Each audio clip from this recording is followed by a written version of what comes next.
For trainers, collectives, and individuals that were looking for a program to follow that was chud-free, or perhaps one that came directly from us, there is Liberation Martial Arts Online. Thanks to Constantine M., Alan T., and Justin B. for signing up. If you want to sign up for Liberation Martial Arts Online or want to increase your financial support for the Southpaw Project, you can find special tiers on our Patreon. You can also sign up for Liberation Martial Arts on Substack.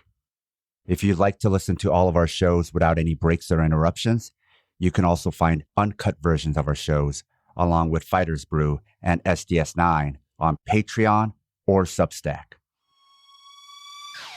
This is Sam. And this is Southpaw.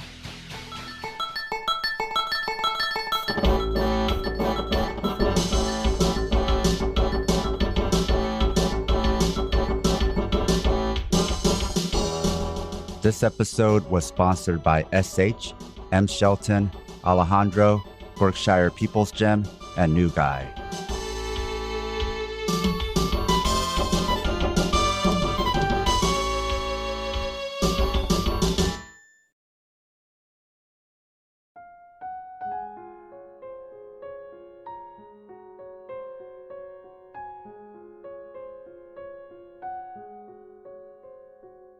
We are a widening narrative that narrows back to a source.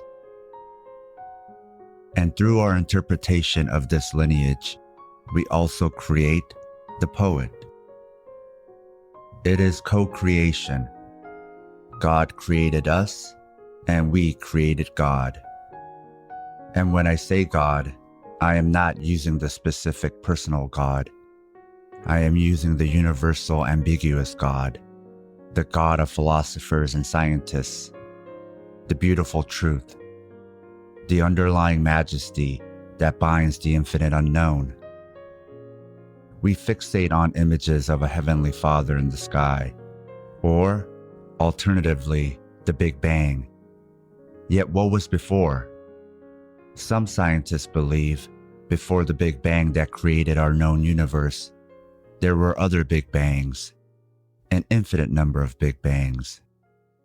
However, what was before the before? Human nature has difficulty with the abstract. It's either a quantifiable physical event, like an original Big Bang, or it's a person, the original poet. Some wonder if this is all a simulation. That raises the question, who is the creator? Is the creator also a simulation? Then who created the creator?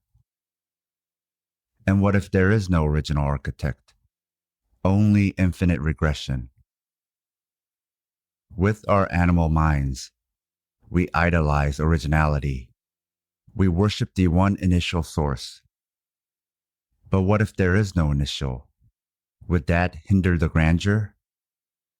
It may be the absence of a beginning is the grandeur. Perhaps there once was a version of the universe which resembled a celestial body that moved in some deliberate way. Perhaps there was more than once.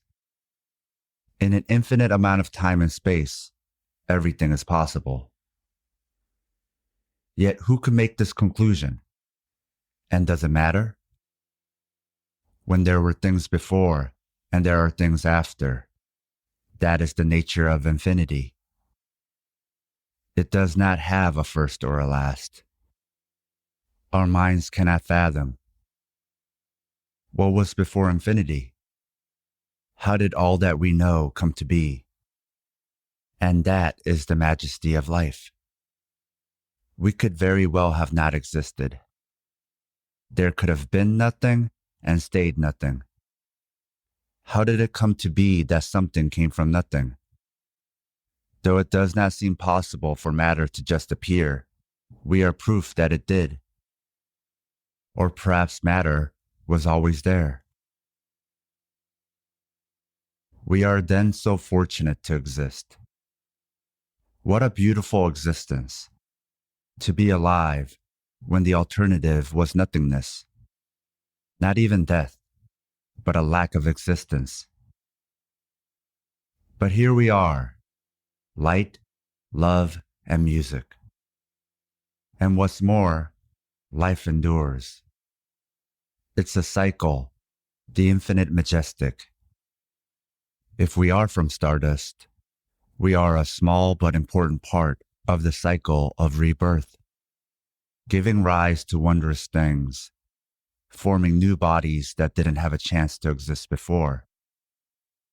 Just as old matter converted to our being will one day form new matter. We will one day form new stars, or perhaps a butterfly. We are the system, but we also create the system. Then, it is not a metaphor when I say, we are eternal. I cannot prove in any scientific way that life is beautiful. I cannot say with any certainty that the infinite majestic is nothing more than poetic language. Yet poetry exists. We have the capacity to find profoundness in the ordinary. The universe is too vast to comprehend. It's infinite, in fact. Yet I know that it is splendid. My meaningful grasp comes from my awareness. I am no less than the moon and no more than dust in the moonlight. Without basic assumptions, nothing makes sense, not even science. We cannot define the science of why anything matters. We take it on good faith. Faith in our value, value in our faith. The majesty of life is poetry. We find order in nature and artistry in the random. We find awe in how things came to being. Other animals see the world as it is, through one layer of reality: the sun, the river, and the trees. We view the world in its multiple layers: the sun, river, and trees, but also science, magic, and radiance. A sun that provides life, trees that provide shade, and a river which we can see through, drink from, and immerse ourselves in. These natural joys are not lost on us. The importance of the source, God or science, speaks to our gratitude for being alive. We want to understand the cause of our existence. We shape the unimaginable nonlinear into stories our minds can comprehend, so that we may appreciate it, so that there may be a recipient for our thanks. Because literal words cannot express how much we value being here, so we create grand narratives. Or perhaps it was a grand narrative that created us. We are co-creators. Existence needs a witness, and a witness needs existence. Yet what came first? And does it matter? Would anything change tomorrow? Would the lack of knowledge of how anything came to be make the sun and the moon and the stars any less bright? Or does mystery create more awe? My search is not for my maker, or what cosmic events led to me being. I exist, therefore I belong. That is all I need to know. In the everyday, from star to butterfly gazing, I seek the splendor of living.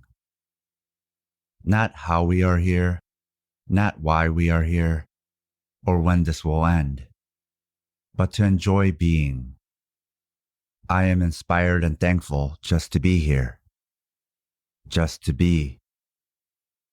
Many of the questions that keep us awake arise from a desire to control. And we lose that awe. We lose that value. We think we know. Our grand narratives themselves are a form of control.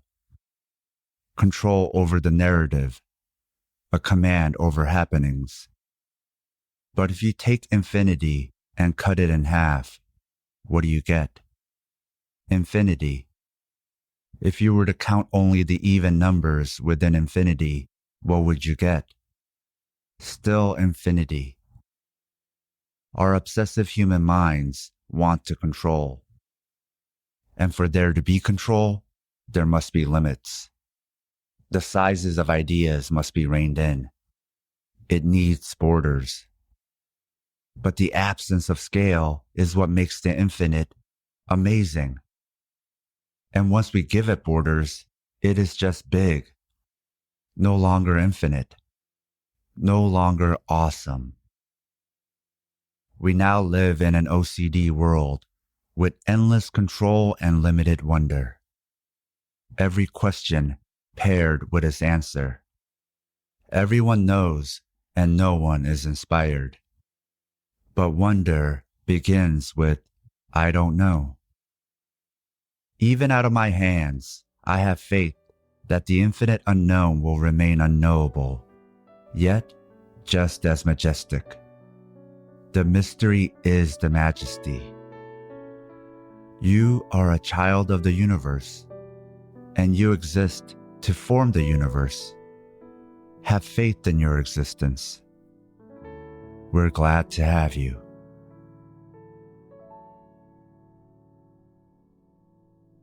If you like this episode and like what we do, support us on Patreon or Substack. We also have the Liberation Martial Arts program if you want to train with us from wherever you are.